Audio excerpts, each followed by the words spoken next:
akan tekad kuatkan hati. Yang saya hormati Bapak Ibu Guru SMK Negeri Binongan yang berbahagia saat ini, mohon izin saat ini saya akan menyampaikan diseminasi tentang budaya positif yang ada di sekolah kita, yaitu di SMK Negeri Binongan. Pertama-tama, marilah kita panjatkan puji syukur kehadirat Allah Subhanahu wa Ta'ala yang telah memberikan limpahan nikmat dan karunia kepada kita semua, sehingga pada hari ini, hari Jumat tanggal 27 Oktober 2023, kita bisa bersama-sama nanti sedikit berbagi, juga sharing tentang apa sih budaya positif itu. Kemudian yang kedua, sholawat serta salam mudah-mudahan senantiasa kita haturkan kepada junjungan kita Nabi besar Muhammad SAW yang sudah menuntun kita, membawa kita dari jalan kegelapan menuju terang benderang. Dan Bapak Ibu yang panjenengan lihat di tayangan di depan adalah tentang diseminasi budaya positif di SMK Negeri Binongan Kabupaten Pasuruan. Itu foto saya dengan anak-anak saya di masyarakat Binongan.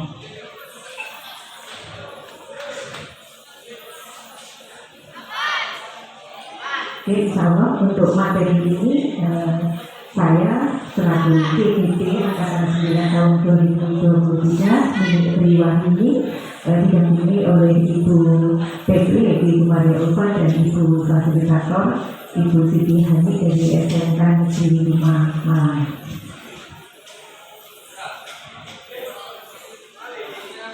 Budaya positif. Apa sih budaya positif itu? Budaya positif adalah budaya yang merupakan perwujudan dari nilai-nilai atau keyakinan universal yang diterapkan di sekolah. Budaya positif yang diterapkan di sekolah adalah salah satu perwujudan dari visi guru yang mengandung nilai-nilai kebajikan sesuai dengan tujuan pendidikan nasional yang dijabarkan dalam profil pelajar Pancasila. Kalau sudah mendengar profil pelajar Pancasila, tentunya kita berjalan dengan kurikulum pendidikan ya Bapak Ibu. Jadi budaya positif itu sebetulnya sesuatu yang kita lakukan yang sudah sejak lama sebetulnya kita lakukan, dan itu diharapkan nanti akan menjadi sebuah budaya, sebuah kebiasaan yang tanpa kita sadari atau tanpa anak-anak sadari, dengan sendirinya mereka akan mau melakukan sesuatu yang baik tadi. Contoh kecil misalkan tadi sempat kita dengar, karena hari ini kan kita kebetulan Jumat Minggu dengan kegiatan istighosah di sekolah. Nah, ternyata ketika anak-anak sudah tahu kalau hari ini Jumat Minggu, mereka sudah ya besok istighosah. Dan sudah ada beberapa yang pagi-pagi tanpa mereka disuruh, mereka sudah menyiapkan di musola apa saja kebutuhannya. Nah, itu mungkin salah satu contoh di sekolah kita yang sudah menjadi kebudayaan yang sudah bisa dibilang mendalam di baik itu di Bapak Ibu guru maupun siswa. Kemudian tadi juga sempat disampaikan oleh Bapak Kepala Sekolah saling. Nah, budaya saling ketika bertemu dengan Bapak Ibu guru. Nah, itu kalau sudah menjadi budaya yang disebut dengan budaya positif, tanpa disuruh pun anak-anak itu ketika melihat kita atau melihat orang yang lebih tua akan sesegera mungkin akan menjabat tangan kita. Nah, tapi kita juga selama ini kan tidak semuanya kan ya seperti itu. Ada yang nunggu disuruh dulu, ada yang mungkin pura-pura tidak lihat. Nah, itu mungkin yang akan pelan-pelan kita benahi menjadi sebuah budaya positif.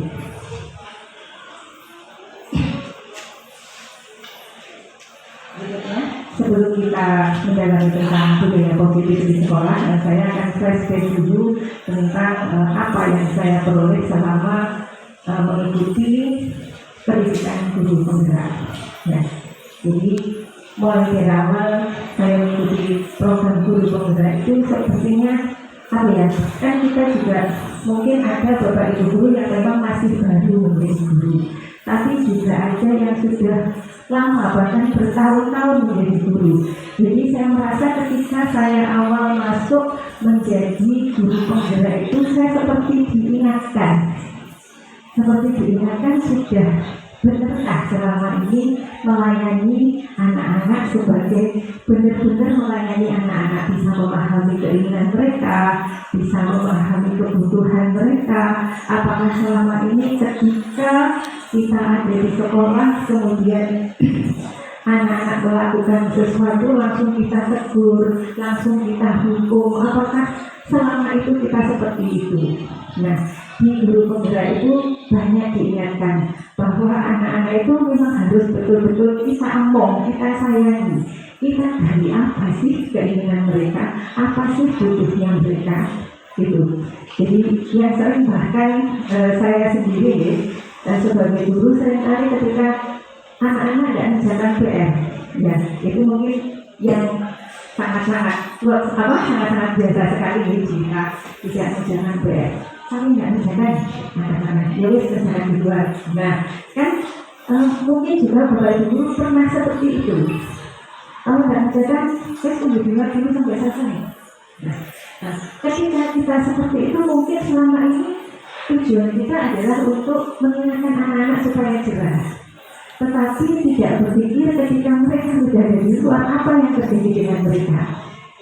Maka keselkah sama kita dengan yang kita ucapkan seperti itu.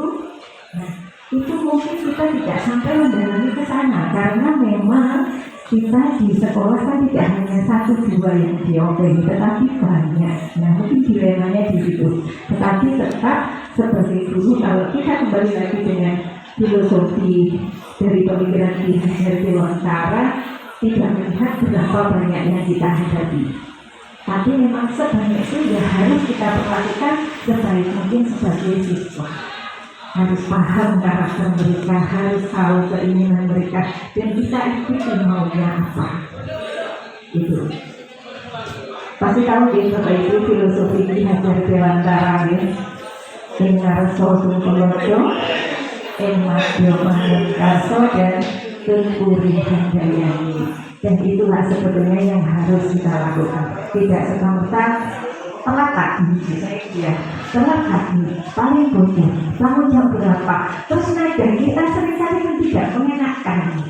Nah itu mungkin yang banyak menyuil saya, gitu ya, untuk memperlakukan anak-anak mungkin supaya lebih manusiawi lagi, lebih menganggap mereka itu bukan anak kecil, bahkan mereka di usia seperti itu tingkat malunya itu lebih daripada anak-anak. Jadi ketika kita sedikit saja menyenggol mereka dengan yang menurut mereka tidak enak, pasti sudah berhenti. Nah itu yang banyak saya pelajari di situ. Kemudian ada di situ nilai dan peran guru penggerak, kemudian ada visi dan seterusnya. Ini tadi filosofi tentang pendidikan dari KHD. Jadi menurut Ki Hajar Dewantara itu pendidikan adalah tuntunan di dalam hidup dan tumbuhnya anak-anak. Adapun tujuan dari pendidikan adalah untuk menuntun segala kekuatan kodrat yang ada pada anak-anak itu agar mereka sebagai manusia dan anggota masyarakat dapat mencapai keselamatan dan kebahagiaan setinggi-tingginya.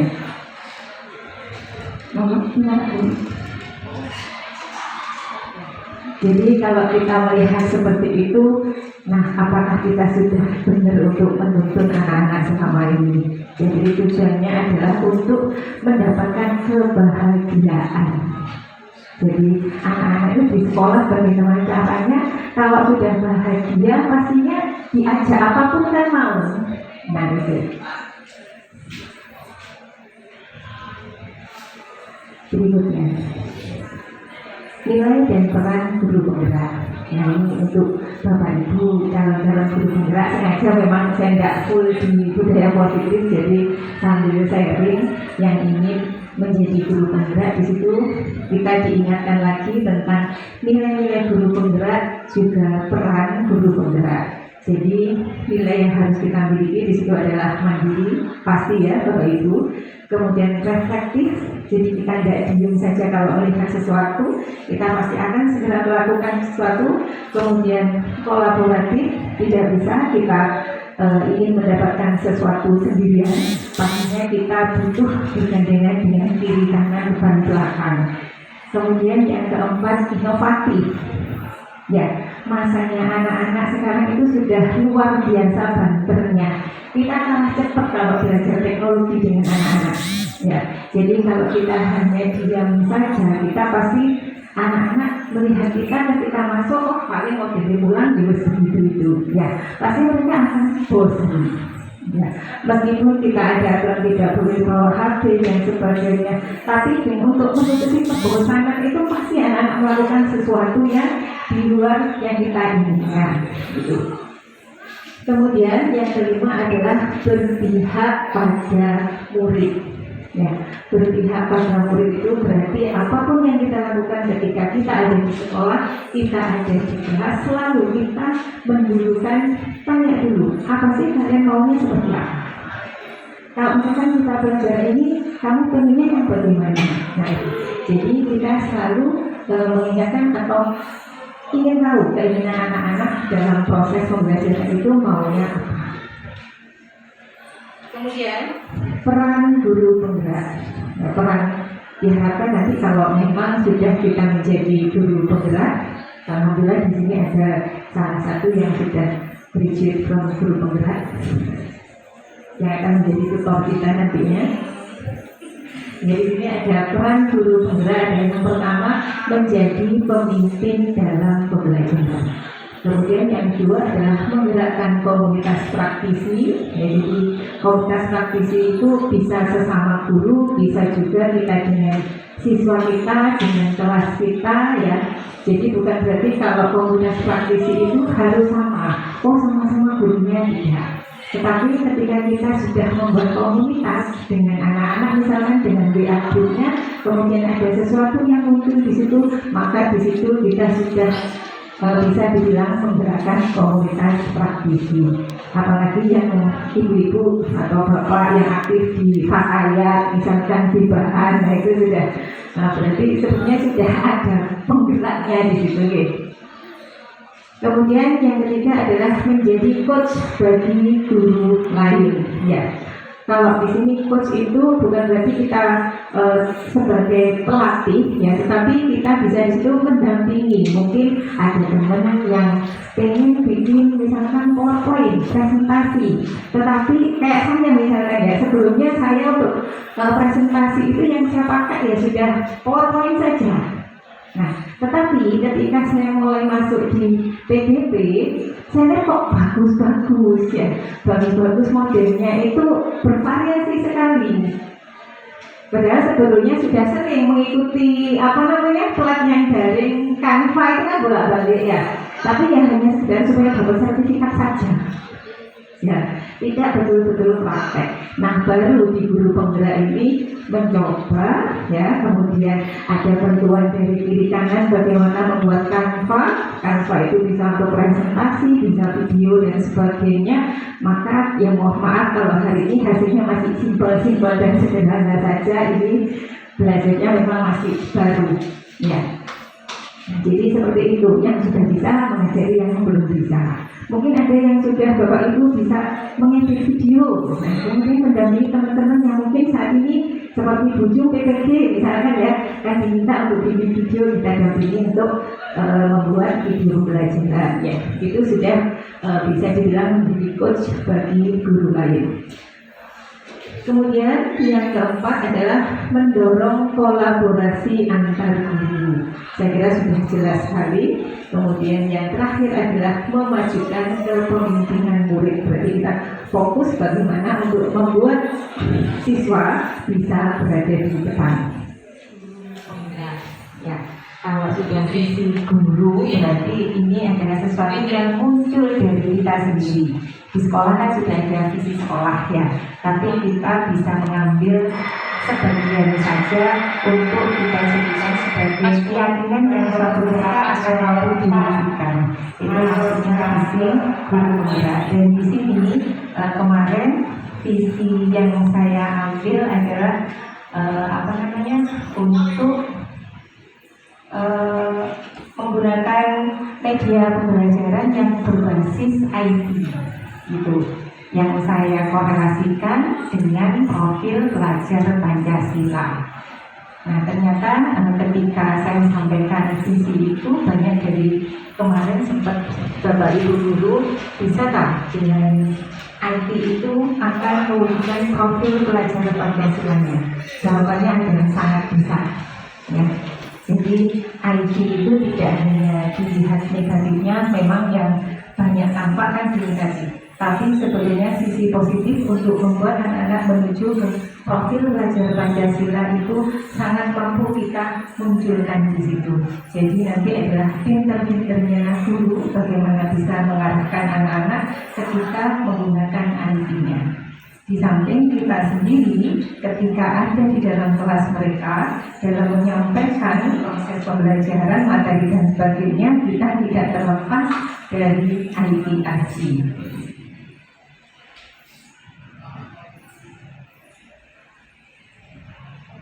Oke, itu beberapa pengalaman yang saya dapat di guru penggerak. Kemudian kita sampai di budaya positif. Budaya positif di sekolah berpihak kepada murid. Diyakini dapat melahirkan generasi penerus bangsa yang unggul dan berakhlak mulia sesuai profil pelajar Pancasila. Kemudian untuk menumbuhkan budaya positif di sekolah diperlukan kerja keras dan kerja sama semua pihak terkait, konsistensi dan keberlanjutan dalam menjalankannya. Apa saja sih yang bisa kita gunakan untuk mewujudkan budaya positif? Nah, ini Bapak Ibu. Jadi untuk bisa sampai menjadi budaya positif di sekolah itu ada langkah-langkah yang perlu kita lakukan terlebih dahulu. Yang pertama disebut dengan disiplin positif. Disiplin positif di sini adalah pendekatan mendidik anak untuk melakukan kontrol diri dan pembentukan kepercayaan diri. Kemudian ada nilai kebajikan dan keyakinan kelas. Jadi korelasinya antara yang pertama dengan yang kedua itu seperti itu. Di sini ketika anak-anak itu melakukan katakan kesalahan atau kekeliruan, mereka akan menyadari itu dan kita memancingnya untuk menjadi sebuah nilai kebajikan dan keyakinan kelas. Nah, kemarin sempat saya praktekkan di kelas saya. Jadi ketika saya masuk kebetulan ada yang terlambat, kemudian ada yang atributnya tidak lengkap, kemudian ada yang masuk kemudian langsung duduk saja, tidak saling dengan gurunya di situ. Maka saya ingatkan, coba yang tadi sampai saya sekarang ada di sini, menurut kalian yang masih kurang benar apa saja? Saya sampaikan gitu. Yang kalian kurang benar apa saja? Kalau misalkan di kelas tidak ada, mulai dari awal masuk tadi, yang menurut kalian yang sudah sengaja dilakukan, nah tetapi saya tahu kalau itu kurang baik.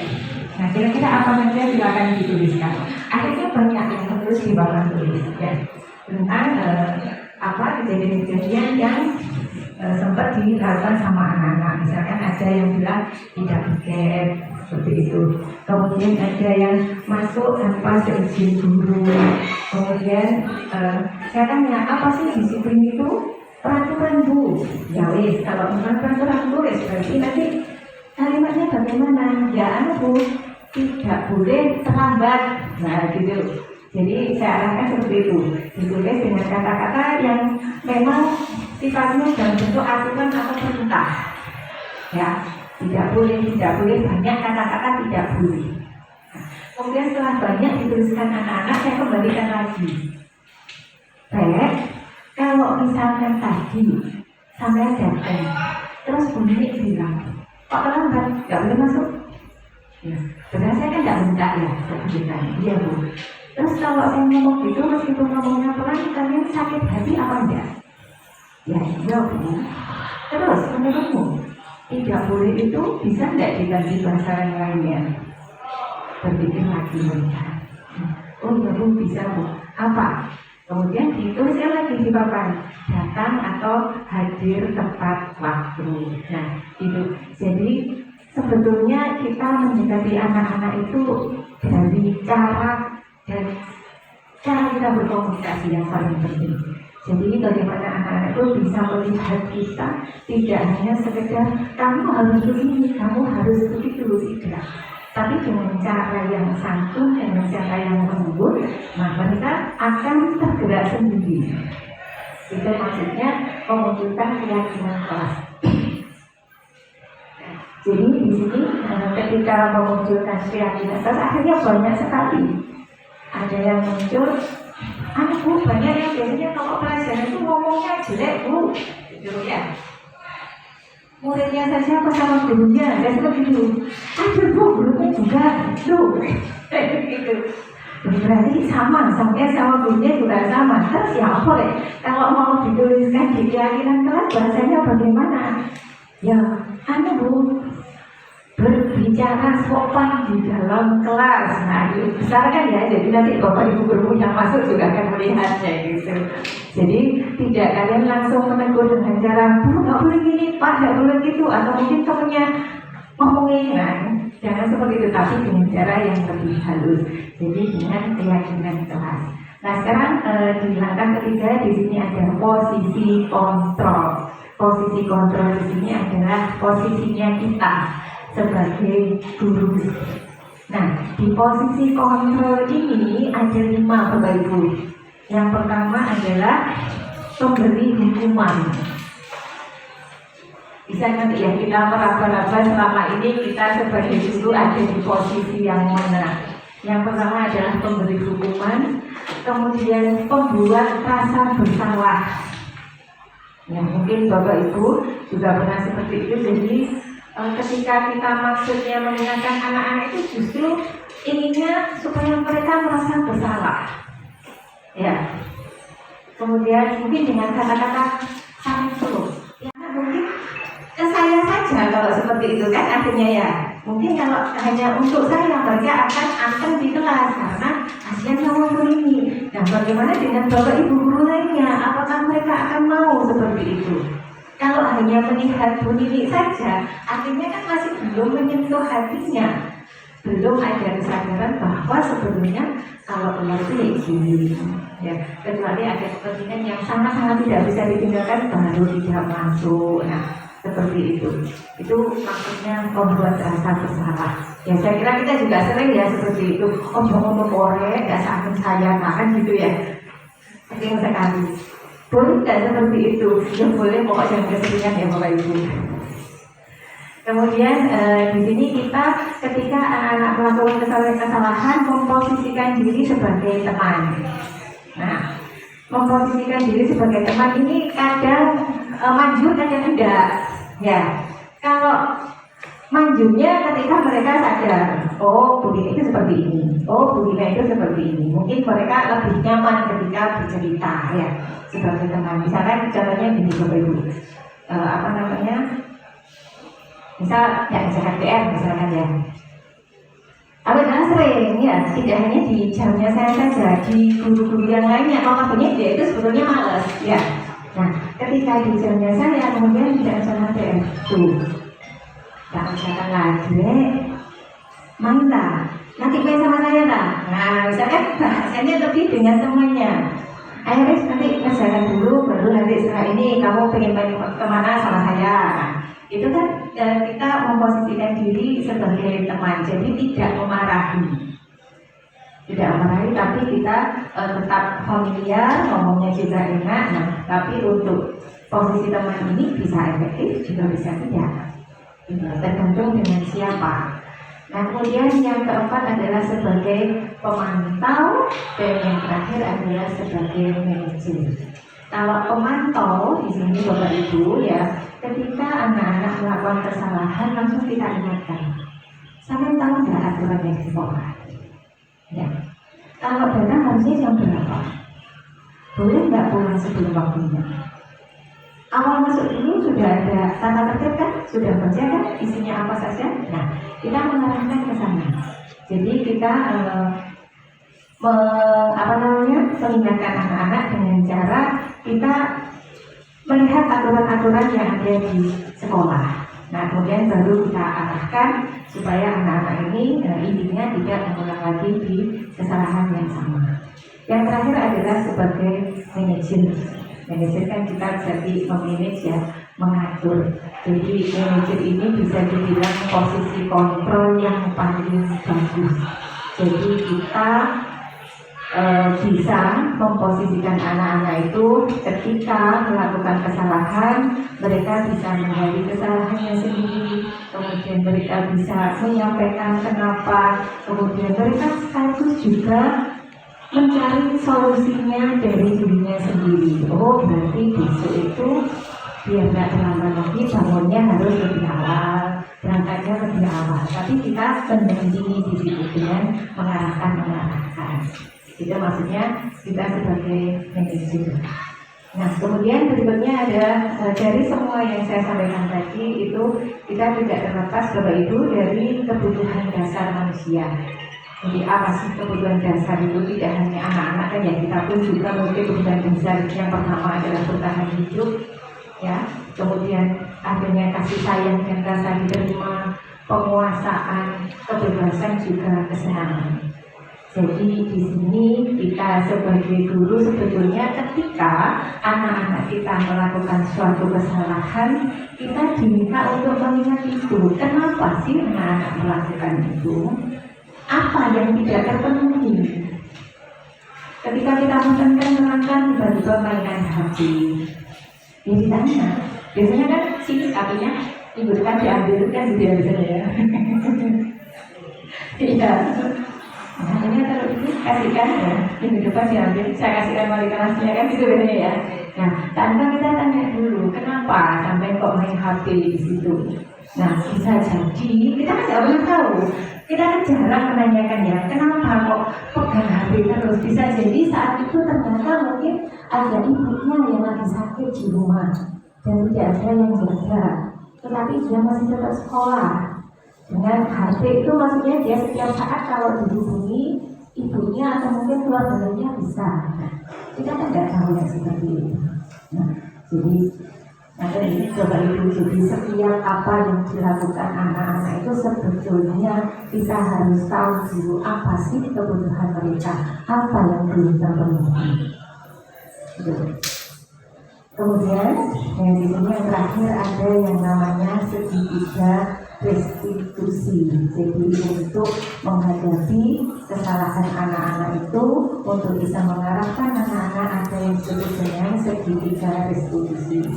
Yaitu yang pertama, menstabilkan identitas, kemudian validasi tindakan yang salah, kemudian kita kembalikan dengan menanyakan keyakinan. Jadi ada tahap-tahap bagaimana kita memperlakukan siswa.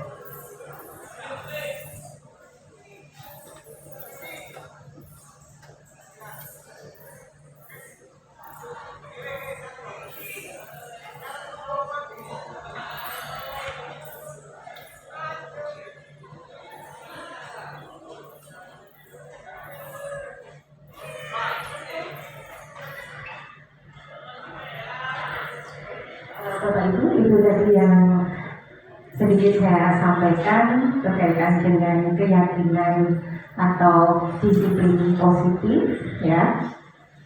Mungkin setelah ini Bapak Ibu kita bisa sharing. Memang tidak saya munculkan semua, tapi saya ada beberapa yang bisa dilihat di sini.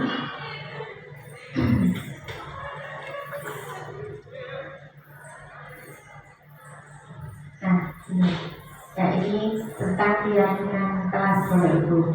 Yang tadi sudah saya sampaikan, ketika ada sesuatu yang kurang sesuai dengan yang seharusnya, maka akan kita gali kepada anak-anak, kemudian kita buat kesepakatan supaya minimal di anggota kelas itu tidak mengulangi lagi.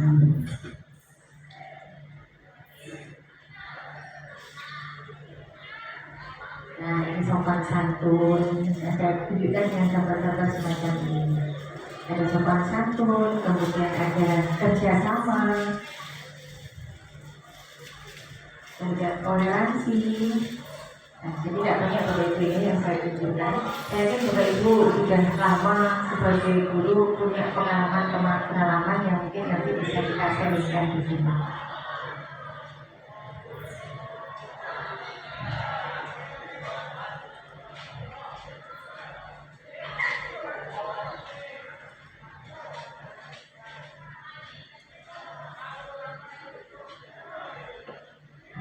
Baik Bapak Ibu, itu tadi materi yang saya sampaikan tentang disiplin positif.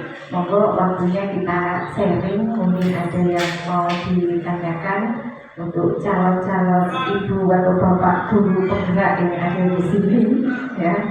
Masih ada kesempatan ya Bu, masih ada, kalau nggak salah sampai angkatan 13. Informasi yang saya terima sampai angkatan 13. Jadi kalau kemarin ada yang bilang terakhir sekarang itu informasi dari fasilitator kemarin sampai angkatan 13. Jadi monggo Bapak Ibu yang waktunya luang, ya santai kok Bapak Ibu, nggak usah khawatir. Terutama yang paling senang itu kalau luka kariasannya banyak. Iya ya. Jadi kalau sudah belakang-belakangnya agak tebel kan agak isis kan, jadi capeknya itu agak berkurang. Selain juga memang banyak sekali kita diingatkan bagaimana seharusnya kita melayani anak-anak. Mungkin yang paling saya dapat di situ. Ya. Tapi ya memang kadang beda wilayah, beda karakter. Kalau kita menerapkan yang seperti tadi ya kadang bisa, kadang tidak. Ya, jadi seperti posisi kontrol tadi, ada penghukum, kemudian merasa bersalah. Kita tidak bisa, tidak menghukum sama sekali itu mungkin tidak bisa, cuma mungkin caranya beda.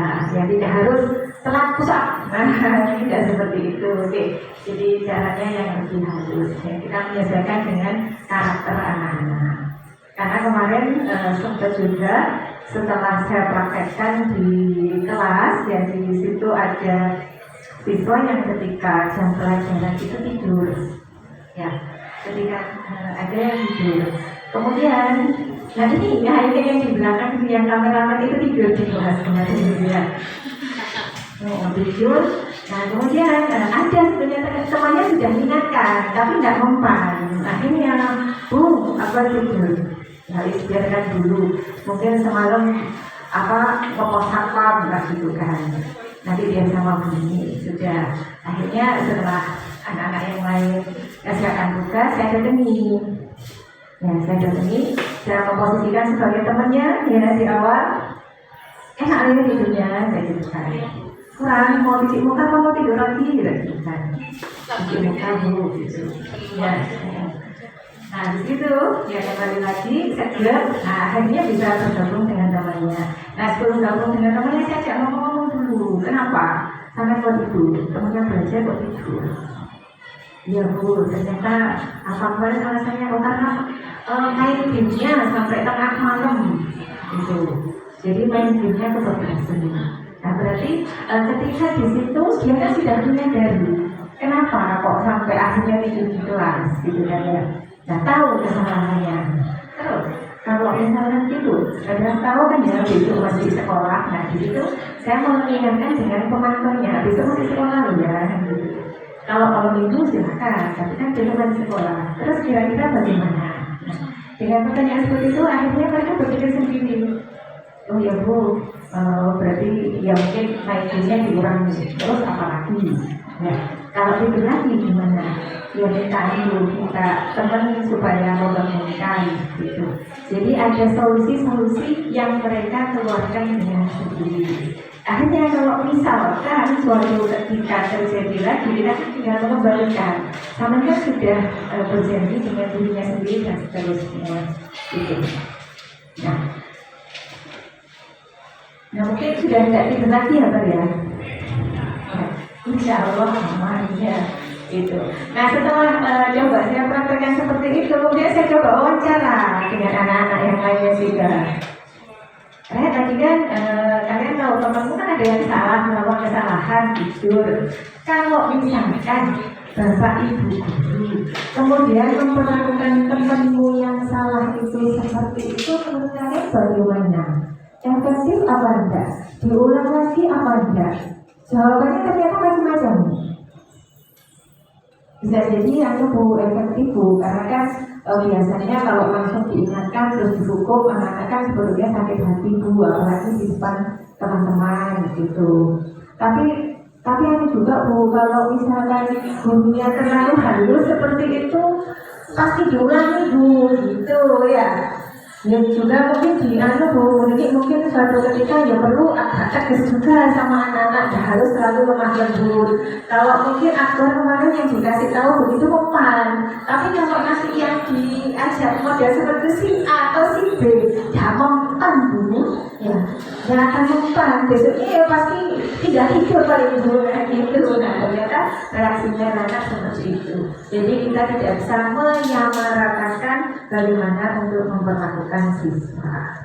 Nah, tapi intinya segala sesuatu yang kita lakukan nanti adalah menyadarkan anak-anak dan berusaha membuat sesuatu itu menjadi yang tidak perlu diingatkan dan menjadi budaya positif untuk mereka.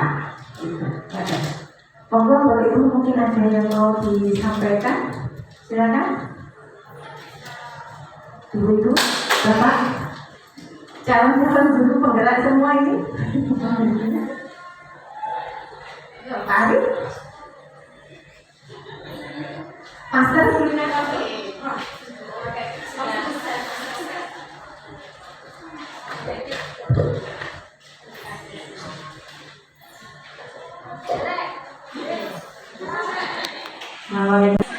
Terima kasih atas waktunya ini, juga terima kasih atas ilmunya. Tadi beberapa saya sudah menangkap beberapa budaya-budaya positif yang disampaikan tadi.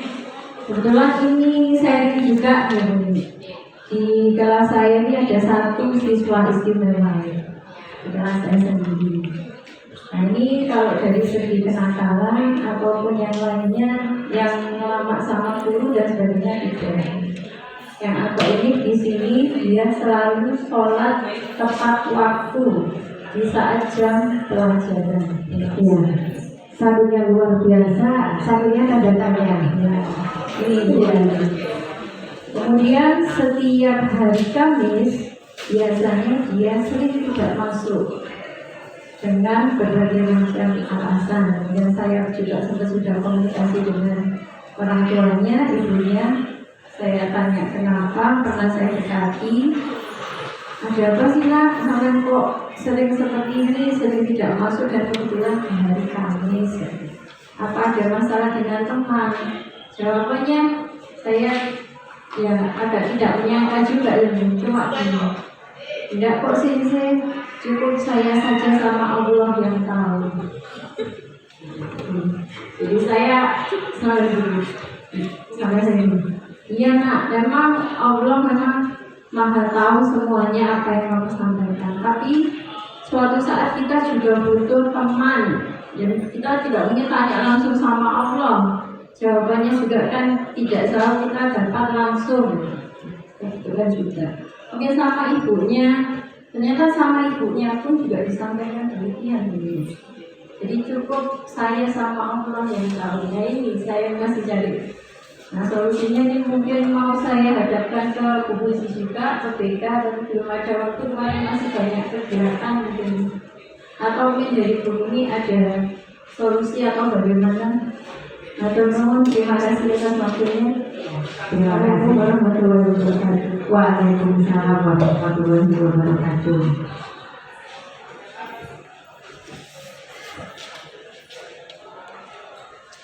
Ya, terima kasih Cinta ya.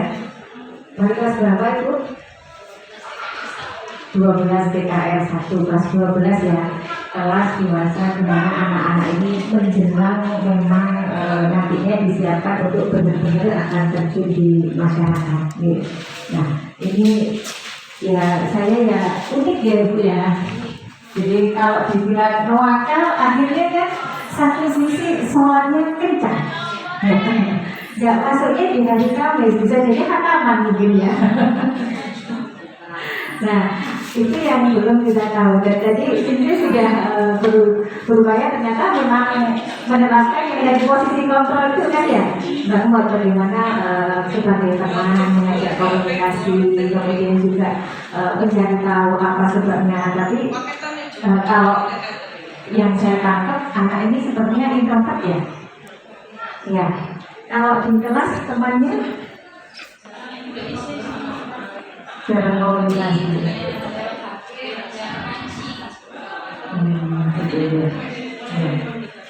Jadi butuh perlakuan khusus gitu. Kalau untuk anak-anak yang introvert ini memang kalau menurut saya dari tadi kan kita misalnya dalam posisi kontrol seperti apa dan tujuannya adalah diharapkan sebagai manajer. Ya mungkin solusi awal ya perlu komunikasi yang lebih banyak lagi. Ya, jadi untuk anak-anak yang introvert itu dia akan bercerita memang dengan orang yang sangat-sangat dia merasa nyaman. Sangat nyaman, yakin kalau apapun yang disampaikan tidak akan keluar kemana-mana. Itu untuk tipe-tipe anak yang seperti itu. Jadi mungkin butuh kesabaran lagi, butuh waktu lagi untuk sing-sing. Mungkin nanti bisa dicari informasi kenapa kira-kira yang terdekat dengan dia lebih banyak komunikasi, kenapa-kenapanya. Nah mungkin suatu orang akan terjawab masalahnya itu. Nah ini juga kemarin ada teman yang menyampaikan seperti itu. Jadi anak yang memang sangat-sangat bingung sekali.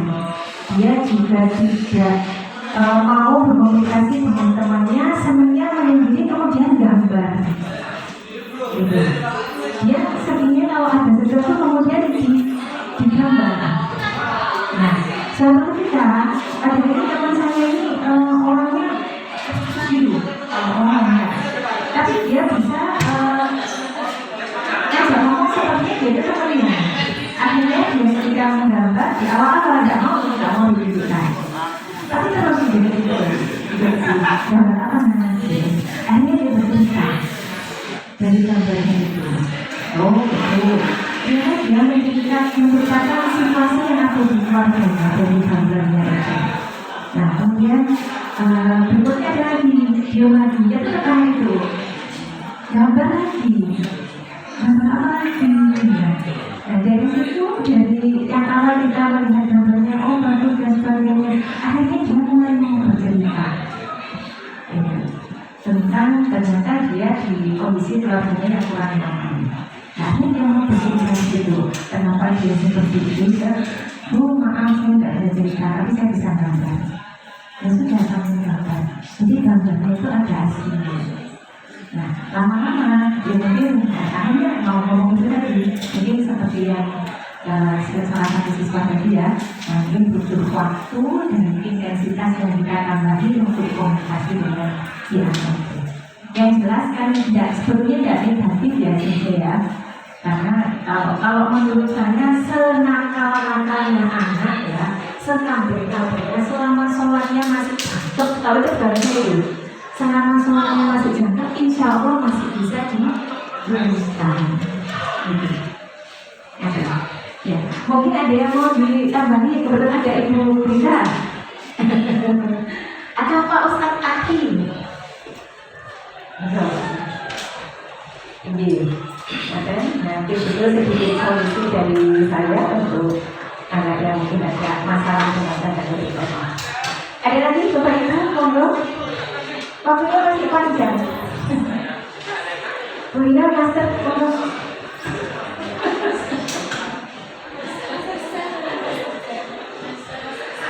Bapak Ustadz Bibi. Alhamdulillah masih ada begini.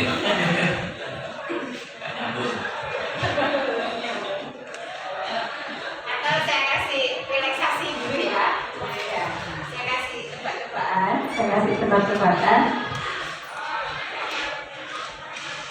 Tidak ada guru matematika ya? Kalau ada guru matematika saya ada. Tidak apa-apa Ibu ya. Mungkin matematikanya beda.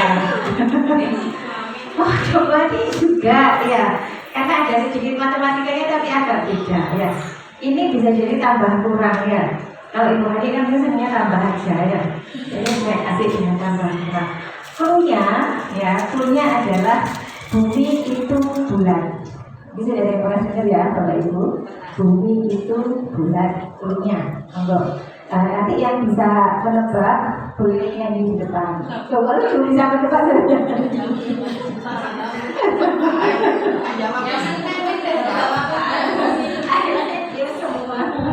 Tidak kan coba menebak supaya bisa nyanyi di depan nanti ya. Oke, kita coba nih Bapak Ibu. Cluenya adalah bumi itu bulat. Oke. Kalau 10 tambah 10 sama dengan 20. berapa? 20. 20. Oke. 2. Berikutnya ya. Kalau belum disuruh ini berarti belum benar ya. Oke. Kemudian tadi ya 9 ditambah 9 2. Oke. Mau ini betul ini. Berarti tahu bedanya ya. Kalau ini kan tadi kalau benar jadi ya. Nah, jadi mohon maaf Bu Ibu Nurjana sekarang lagi ya. Mungkin masih bingung kok bisa. Nah, sekarang lagi 3 tambah 3. 3 tambah 3.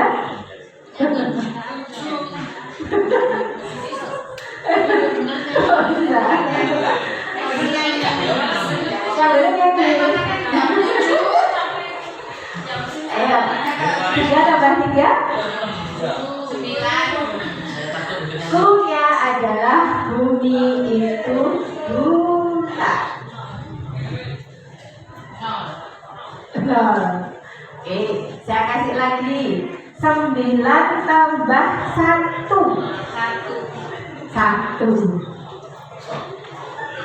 masih tandanya besar ya, konsol. Oke, sekarang klarifikasi ya. Q-nya kan bumi itu bulat. Bulatnya berapa sih bumi itu? 1 kan bulatnya. Bulatnya kan cuma 1. Nah, bulatnya cuma 1. Jadi, ketika 10 tambah 10 sama dengan 20, ada angka 2 sama 0. Bulatnya ada berapa? 1 kan 20, 2 sama 0. Yang diambil kan belakangnya. Berarti kan 1. Kalau tadi berapa yang ujungnya 9 tambah 9 kan 18. Angka 8 bulatnya ada berapa? 2. Sebenarnya sederhana itu ya. 3 tambah 3 1. Oh, bulat.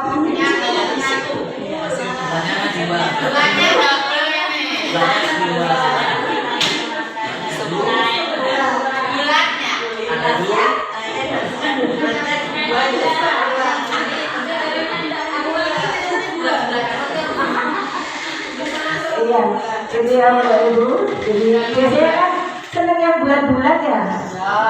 Iya. Tapi ketika ditambah sama kan jadinya nggak seneng ini ya. Kita tambah 3, 7 ya. Senengnya Ebo berarti ya. Oke. Itu sedikit refleksasi. Ternyata matematikanya beda ya Bu Sofi ya. Gak ada yang dia itu ya. Bapak Ibu berkaitan dengan budaya positif, mungkin Bapak Ibu yang baru bergabung di sini ya tentang budaya positif, langsung saya tunjukkan saja di sini. Nah, ini nanti yang akan mengharuskan kita memiliki budaya positif. Jadi Bapak Ibu yang baru hadir, jadi bagaimana kita bisa memperlakukan anak-anak dengan sedemikian cara supaya ketika mereka melakukan sebuah kesalahan, satu, mereka tidak merasa disalahkan, tapi akan memunculkan kesadaran bahwa perbuatannya itu kurang baik, dan nantinya akan bisa menjadi kesadaran diri sendiri, tidak akan diulang lagi. Ya. Itu kalau untuk pribadi ya. Kalau untuk budaya positif sekolah berarti ya kebiasaan-kebiasaan itu berlaku untuk semua anggota yang ada di SMK Negeri Ulangan, tidak hanya untuk siswa, tapi juga bagi guru, juga karyawan dan semuanya.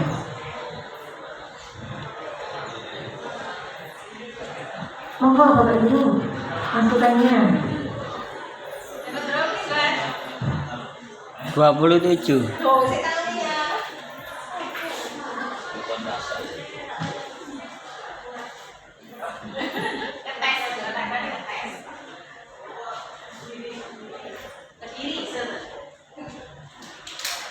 Gimana sih kesempatannya ini kita sharing di sini ya. Kesepakatan kelas, membagi kesepakatan kelas sangat penting sekali di awal mulai tahun ajaran atau mulai semester ya. Oke. Pengalaman Bu ini untuk bisa siswa setia dengan kesepakatan kelas yang sudah dibuat bersama. Apa sih tipsnya untuk siswa itu tetap yakin bahwa kesepakatan kelas ini harus saya jalankan bersama-sama? Membuat tipsnya, karena di kelas saya sudah membuat kesepakatan kelas, tapi ya itu setiap jam saya harus selalu saya ingatkan terus. Membuat tipsnya begini.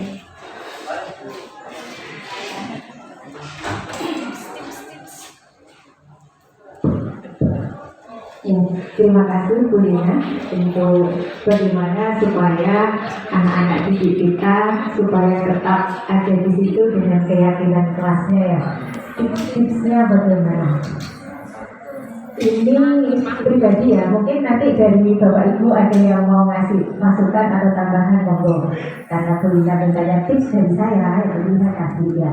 Jadi memang keyakinan kelas itu kan berasal dari anak-anak sendiri, ya. Dari anak-anak sendiri kemudian kita coba rangkum, kemudian untuk di awal supaya mereka tidak lupa dari yang sudah mereka sudah mereka sampaikan itu, saya minta untuk diketik kemudian dibuat sebagus mungkin. Yang pertama adalah ditempel di kelas. Itu yang pertama. Ditempel di kelas minimal ketika ada sesuatu yang terjadi berkaitan dengan itu, temannya bisa mengingatkan itu loh keyakinan kelas kita. Itu yang pertama. Kemudian yang kedua itu kan antara mereka dengan temannya. Kemudian kalau antara anak-anak dengan kita, bagaimana cara kita supaya anak-anak itu selalu mengingat atau tidak akan mengulangi lagi. Kita kan berharap yang baik-baik dari anak-anak. Nah, kalau menurut saya di usia anak-anak kita SMK ini bisa dibilang anak-anak itu kadang jarak, ya, kadang duduk sama guru. Sudah tahu nggak boleh, masih dilakukan. Nah, kemudian bagaimana supaya mereka tidak seperti itu? Ya, kalau saya jangan pernah kita bosan untuk mengingatkan anak-anak. Itu ya, jadi seringkali kan kita mendengar sudah 3 kali loh ya bunyinya mengingatkan, awas kalau berikutnya ngono mereka gitu ya. Kalau tidak ada awas ya 2 kali ya, 1 kali lagi diingat, nah gitu biasanya ya. Nah, jadi untuk anak-anaknya perlakukan mereka seperti ya bagaimana mereka inginkan ya. Kembalikan lagi keinginan anak-anak, bagaimana kebutuhan mereka apa.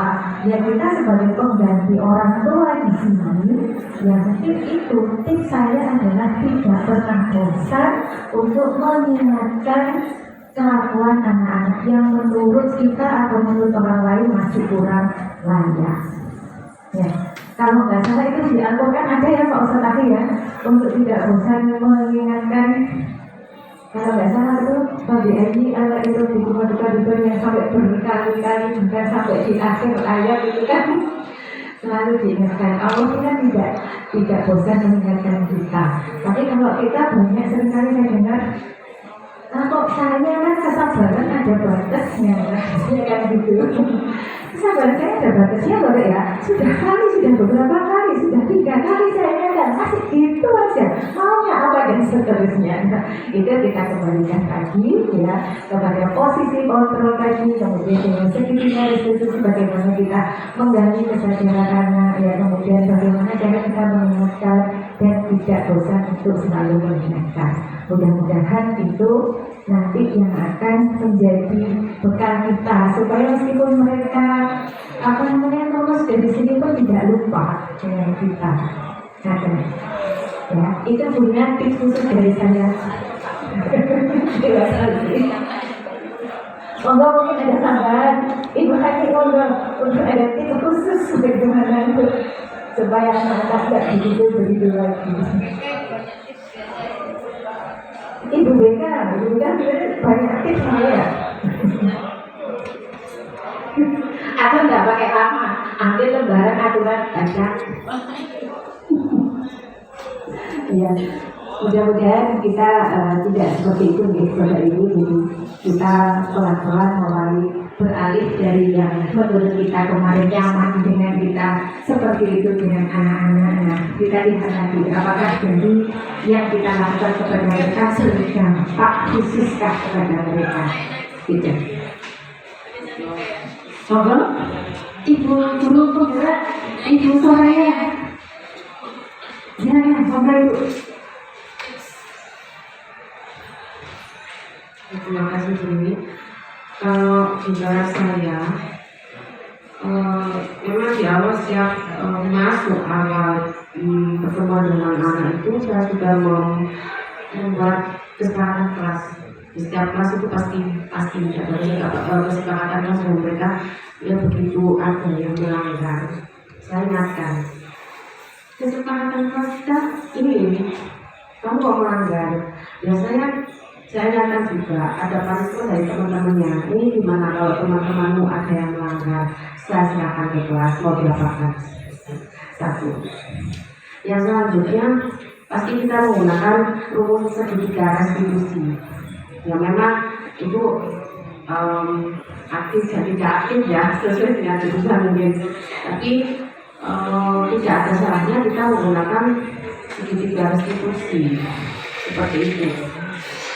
Kalau saya memang tidak melakukan itu. Itu dulu.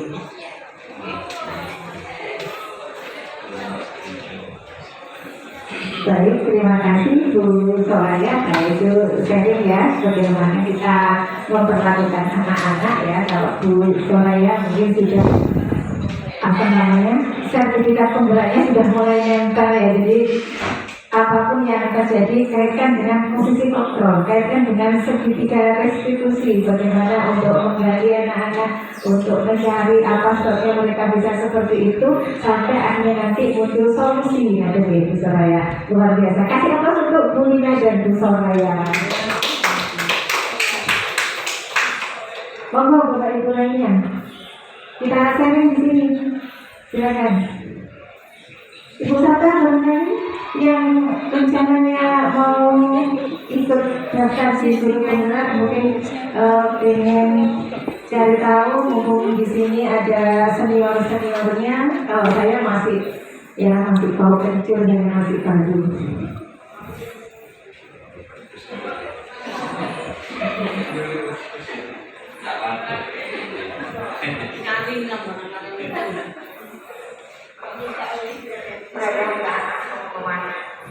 Bahwa Bapak Ibu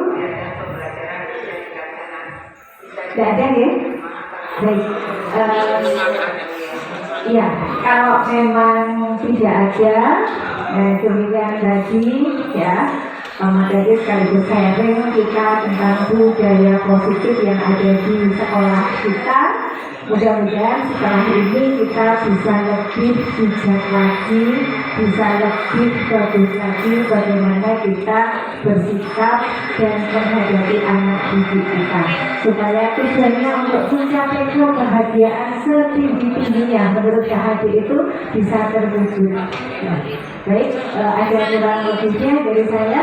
Mungkin supaya hari ini, kegiatan kali ini mendapatkan berkah, bermanfaat untuk semuanya, Bapak akhir Ustaz sakit di kita doanya, tutup dengan doa.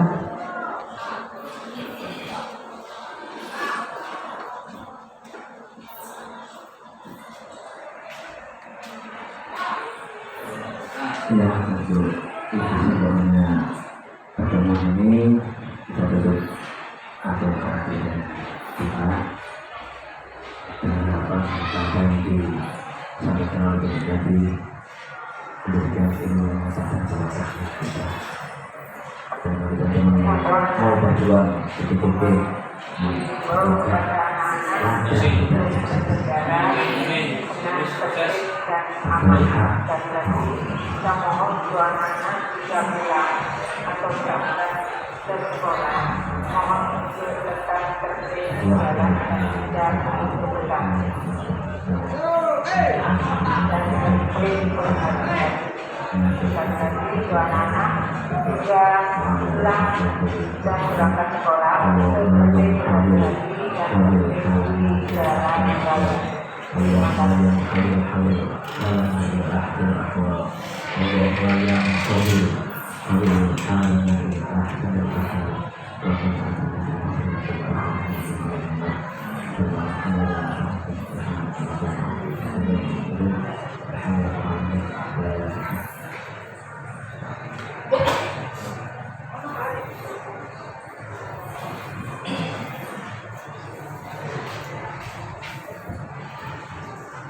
Terima kasih kepada ibu semuanya untuk semua perhatian juga semua yang sudah disampaikan. Ada kurang lebihnya dari saya akhiri. Wassalamualaikum warahmatullahi wabarakatuh.